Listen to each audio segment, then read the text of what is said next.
Hello friends, स्वागत है आप सभी का आपके अपने यूट्यूब चैनल लर्निंग नीट पर। और जैसा कि आपको पता है, डेली शाम को 5 बजे हमारी एक क्लास होती है जिसमें हम अलग अलग सब्जेक्ट्स देखते हैं। कल एक रिक्वेस्ट आई थी कि कुछ दिन तक एसएसटी के क्वेश्चन जो है वो कंटिन्यू करा दीजिए, तो मैंने भी सोचा ठीक है 2-3 दिन कंटिन्यू रख लेते हैं और उसके बाद फिर दूसरे सब्जेक्ट्स और उसे फिर कंटिन्यू रख लेंगे। तो इस तरह से हम प्रैक्टिस जो है वो होती जाएगी आपकी लगातार। चलिए स्टार्ट करेंगे सेशन। आज बेसिकली हिस्ट्री के क्वेश्चन है, इतिहास के क्वेश्चन है। तो ये आपके सुपर टेट वगैरह अगर आप देने जा रहे हैं तो उसमें भी काम आ जाएंगे, क्योंकि सुपर टेट में बेसिकली मॉडर्न हिस्ट्री आपका सिलेबस है, लेकिन बाकी की हिस्ट्री जो है वो आपकी जीके के अंतर्गत आ जाती है। तो इस वजह से आपको ये हेल्प करेगा। चलिए स्टार्ट करते हैं। जितने भी लोग जुड़ चुके हैं लाइव रिप्लाई करने के लिए रेडी हो जाइए। आज का पहला प्रश्न, भारत में आर्यों की सफलता का मुख्य कारण क्या था? देशी जनजातियों के मध्य एकता का अभाव, आर्यों की बेहतर संगठनात्मक शक्ति, आर्यों के उत्तम सैन्य उपकरण या सांस्कृतिक श्रेष्ठता।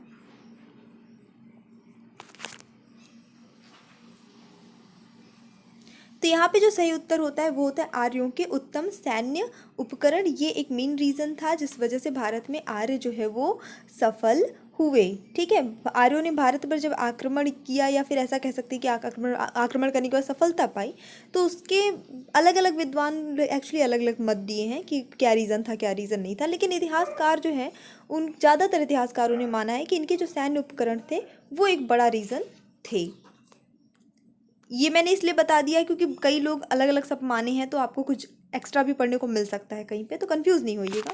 अफगानिस्तान का बामियान किस लिए प्रसिद्ध था? बुद्ध प्रतिमा के लिए, स्वर्ण सिक्कों के टंकण के हेतु, हाथी दांत के काम हेतु या हिंदू मंदिर के कारण।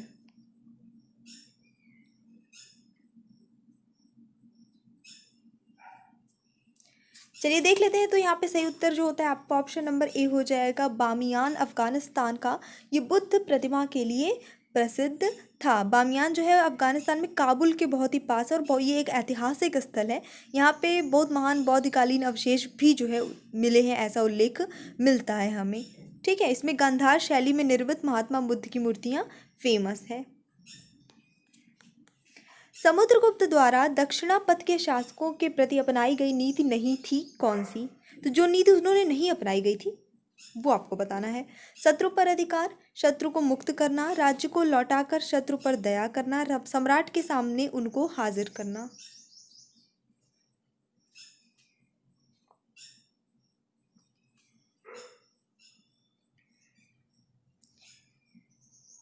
तो चलिए देख लेते हैं। यहाँ पे जो सही उत्तर हो जाएगा वो आपका ऑप्शन नंबर 4 हो जाएगा, सम्राट के सामने उनका हाजिर होना। ये जो है उनको उनका हाजिर होना था, मैंने उनको हाजिर करना बोल दिया था। ये जो है इसमें उनकी द्वारा अपनाई गई नीति नहीं थी, बाकी सभी थी। और ये पता कैसे चलता है, हरिसेन की प्रयाग प्रशस्ति है उसके अनुसार माना जाता है कि समुद्रगुप्त ने दक्षिण के सभी राजा जितने भी थे, कुषाण थे, मालवा थे और शक थे, ठीक है, ये सभी इनको विजित किया था, जीता था। और इन्होंने अपने दक्षिण अभियान नीति के तहत शत्रु पर अपनी दया भी दिखाई थी, उनको मुक्त भी किया था, उनको राज्य भी लौटाया था। ठीक है, तो अधिकार किया था यानी जीता भी था, उनको मुक्त भी किया था और राज लौटाकर शत्रु पे दया भी दिखाई थी। तो ये तीनों जो है ये नीति अपनाई गई थी। पूर्व मध्य काल में जातियों की संख्या अधिक होने का प्रमुख कारण क्या था?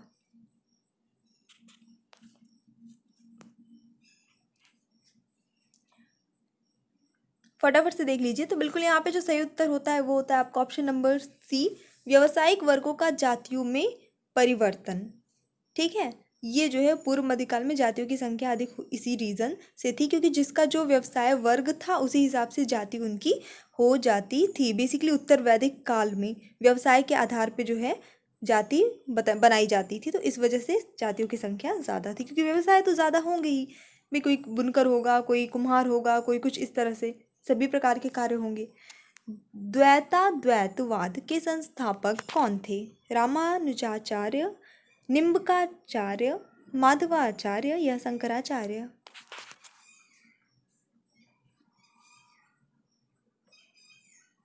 और उत्तर सही होता है यहाँ पे आपका ऑप्शन नंबर बी, निम्बकाचार्य थे। यहाँ पे ये गलत लिखा हुआ है, ऐसा निम्बकाचार्य थे।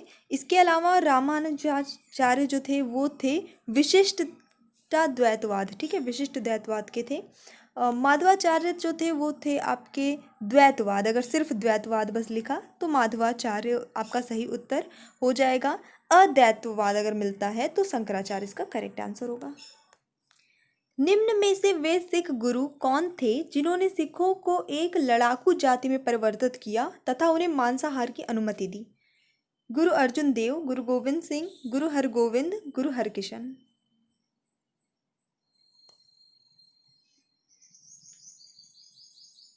तो चलिए देख लेते हैं यहाँ पे जो सही उत्तर हो जाता है वो क्या हो जाता है।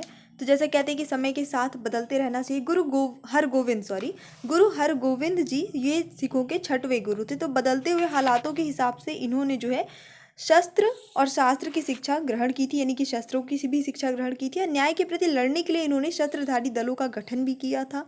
और कहीं ना कहीं इन्होंने सिखों को एक लड़ाकू जाति में परिवर्तित कर दिया। और साथ ही साथ इन्हें मांस खाने की अनुमति भी प्रदान, यानी कि नॉनवेज खाने की अनुमति भी प्रदान कर दी गई थी। निम्न कथनों में कौन सा या से सही है? शेर शाह ने पट्टा एवं कबूलियत व्यवस्था प्रारंभ की। देखिए इनमें से कई सारे सही हो सकते हैं, तो आपको कोड में से फाइंड करना है आंसर। उसने फसल दर की सूची निर्धारित की। उसने शासन काल के में राजस्व की दर 1/3 की। राजस्थान में राजस्व दर 1/4 थी।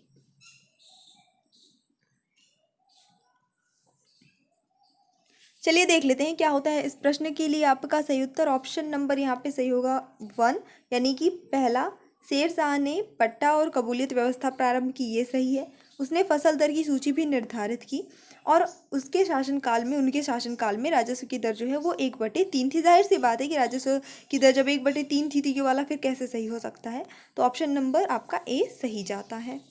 निम्नलिखित में से कौन जहांगीर एवं मेवाड़ के बीच संधि की शर्तों में शामिल नहीं था?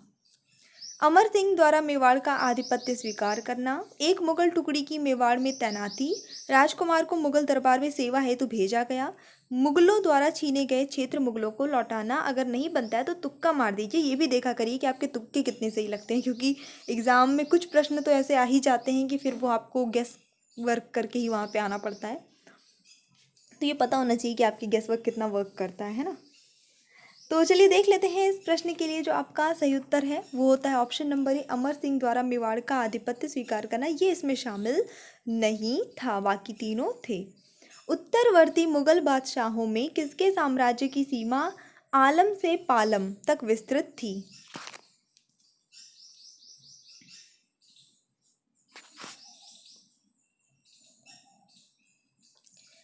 चलिए देखेंगे उत्तर सही होता है इस प्रश्न के लिए आपका शाह आलम द्वितीय। तो शाह आलम द्वितीय के समय क्या है, मुगल साम्राज्य थोड़ा संकुचित हो गया था। ठीक है, उसके काल को ये भी कहा गया कि आलम से पालम, यानी कि जो उनका साम्राज्य था वो दिल्ली से पालम तक फैला हुआ था, तो इसलिए ऐसा इसको कहा गया था। तो ये आपका सही आंसर होता है ऑप्शन नंबर ए।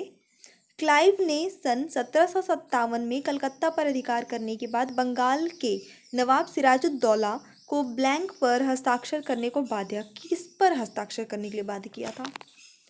हुगली की संधि, सालबाई की संधि, अलीनगर की संधि या भैरोवल की संधि?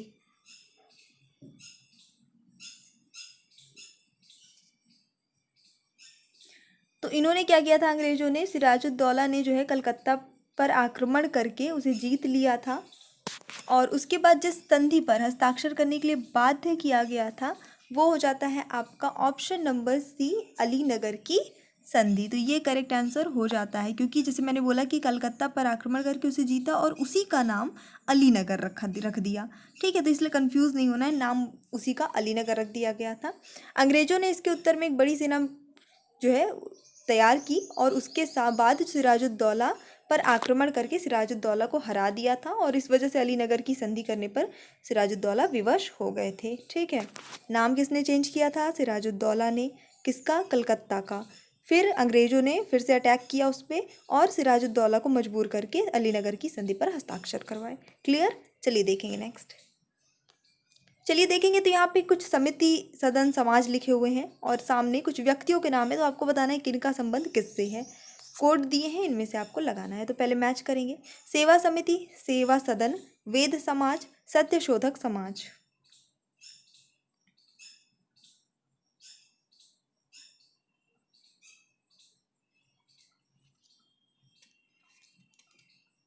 चलिए देख लेते हैं क्या होता है इस प्रश्न के लिए आपका सही उत्तर। तो ये सीधे सीधे लगा हुआ है, बस आपको याद करना है इसे। सेवा समिति हृदयनाथ कुंजरू, सेवा सदन बहराम जी मालाबारी, वेद समाज श्री धरलू नायडू और सत्य शोधक समाज ज्योतिबा फुले। इसको फटाफट से याद कर लीजिए और ऑप्शन नंबर ए जो है 1 2 3 4 इस हिसाब से सही हो जाता है। निर्वाह कृषि के संदर्भ में कौन सा कथन असत्य है? इसका उद्देश्य कृषक तथा स्थानीय लोगों की आवश्यकताओं को पूरा करना होता है। इसमें जोतों का आकार छोटा होता है। इसके अंतर्गत आधुनिक विधियों एवं नवीनतम उपकरणों का प्रयोग किया जाता है।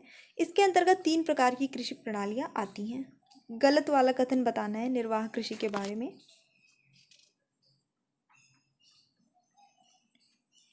चलिए देख लेते हैं, ऑप्शन नंबर जो आपका सी है वो गलत है। इसके अंतर्गत आधुनिक विधि और नवीनतम उपकरणों का प्रयोग किया जाता है, ये बात गलत है। एक्चुअली निर्वाह खेती जो होती है ये लगभग 2 हेक्टेयर से भी कम आकार के जोतों का यूज़ किया जाता है और इसमें स्थानीय लोगों की ज़रूरत जो है पूरी की जा सके। नॉर्मली ये निर्वाह कृषि कुल मिलाकर जैसे निर्वाह करने के लिए जो कृषि हम करते हैं जीवन यापन बस करने के लिए, वो निर्वाह कृषि हो जाती है थोड़ी सी जगह पे, थोड़ी सी एरिया में, और इसलिए इसमें कोई भी नए टूल्स का यूज़ नहीं किया जाता है। निम्नांकित कथनों पर ध्यान दें।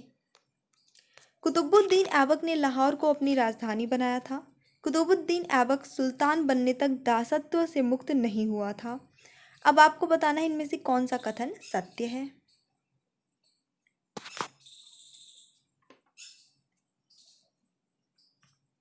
चलिए देखेंगे, तो एक्चुअली दोनों ही कथन सत्य है, तो आपका ऑप्शन नंबर 4 यहाँ पे सही हो जाता है। ठीक है, हुआ क्या था कि देखिए मोहम्मद गौरी की अचानक जब मृत्यु हो गई थी तब कुतुबुद्दीन ऐबक ने लाहौर की सत्ता को ग्रहण तो कर लिया था। बाद में गौरी के उत्तराधिकारी जो है गयासुद्दीन ने उसे सुल्तान स्वीकार किया और 1208 में ये सारी चीज़ें जो हुई थी, 1206 में हुई मृत्यु हुई थी जो मोहम्मद गौरी की, लेकिन 1208 में दासता से मुक्त किया था गयासुद्दीन ने कुतुबुद्दीन ऐबक को। तब तक वो मतलब 1206 में वो सुल्तान बना, लेकिन सत्ता ग्रहण किया, लेकिन तो 1208 तक वो दास ही था, दासत्व जो है उससे वो उसको मुक्ति नहीं मिली थी। निम्न में से वृहद ज्वार आने का उपयुक्त कारण क्या है?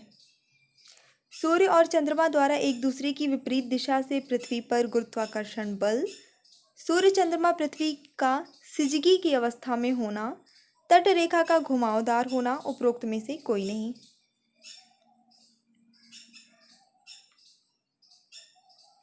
चलिए देखेंगे, उत्तर जो होता है आपका ऑप्शन नंबर बी सही हो जाता है। सूर्य चंद्रमा पृथ्वी का सिजगी की अवस्था में होना।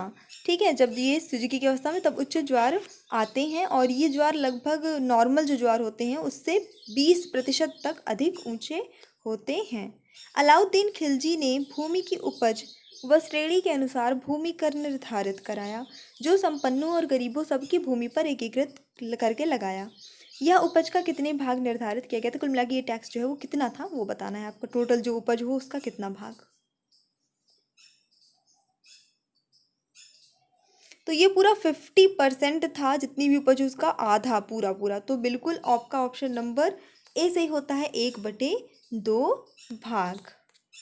तो ये हमारा छोटा सा सेशन था और मुझे पूरी उम्मीद है आपको पसंद आया होगा। पसंद आया तो लाइक करिए, शेयर करिए। आपके भी कुछ क्वेरीज़ हो या फिर आपकी कोई इच्छा हो कि कोई भी हमें आपको कोई पर्टिकुलर क्लास चाहिए है तो उसके लिए कमेंट कर दिया करिए। मैं जितना जल्दी पॉसिबल होगा प्रोवाइड कराऊंगी। जैसे कल जो कमेंट्स आया था एसएसटी की कंटिन्यू क्लास के लिए, तो मैं 2-3 क्लासेस अब आपको कंटिन्यू दूंगी। तो इस तरह से आप कमेंट ज़रूर कर दिया करिए। मैं सारे कमेंट्स पढ़ती हूँ और उस पर बहुत जल्दी मैं एक्शन भी लूँगी। हालांकि एक ही दिन में पॉसिबल नहीं हो पाता है कि सभी जो है विषयस को पूरा करना। Okay, so yes, thanks for watching, keep studying and bye bye.